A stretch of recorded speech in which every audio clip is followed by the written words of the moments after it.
My name is Ted Abrams, and I serve customers in the wireless infrastructure industry who own spectrum or infrastructure or technologies.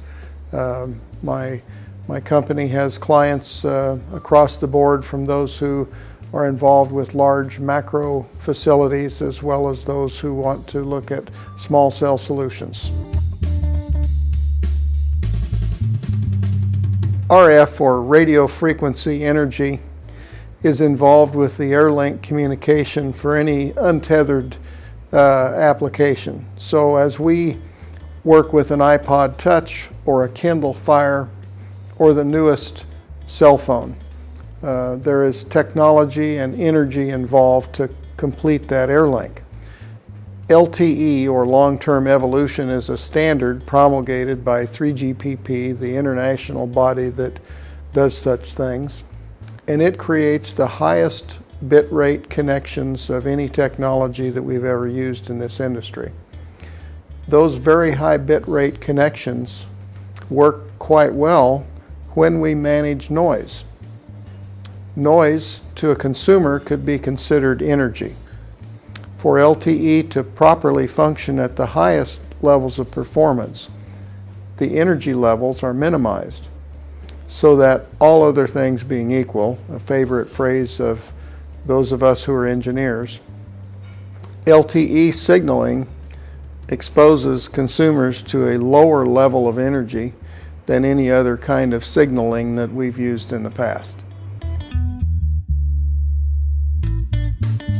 RF, radio frequency energy, electromagnetic energy, is not a source of energy that poses a risk to human health when we comply with the established standards for safety and exposure. The reason is that the energy for radio frequency transmissions is conveyed through a stream of photons. Those photons don't ionize cells the way that gamma radiation from an X-ray or from a nuclear source might. The photon streams that convey information by radio frequency are streams that don't penetrate bone, for example. So the bone around our brain, the skull of the human being, stops that energy so that there's no penetration. The only part of our body that's vulnerable in that area where we have so much nerve tissue is directly through the base of the eye socket. Just as we hear that the eyes are the window to the soul, so the eyes are the portal for passage of radio frequency energy into the tissues of our brain, the most vulnerable part of our body.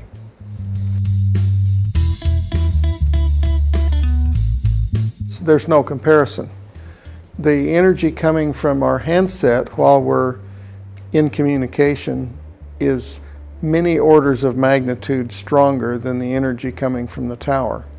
Millions of times more energy approaches us from the cell phone in our backpack, our pocket, or our hand than approaches us from all the other sources combined, including satellites that beam music into our satellite receivers in our automobiles, including satellites that beam television signals to VSAT dishes on apartment buildings, including aircraft and military and civilian sources from police cars and highway patrol cars and everything else. You add all that together, including the FM broadcast stations and the AM radio stations.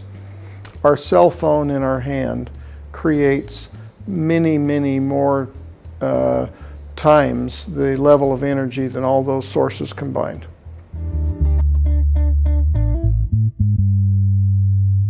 For the average consumer, the closer the cell phone tower is to their place of work or habitation, the lower the level of energy in their immediate personal space. The closer the cell phone infrastructure, with the antennas that are large in order to listen to the faint signals that come from our cell phones, the closer that infrastructure, the longer the battery lasts in their handset.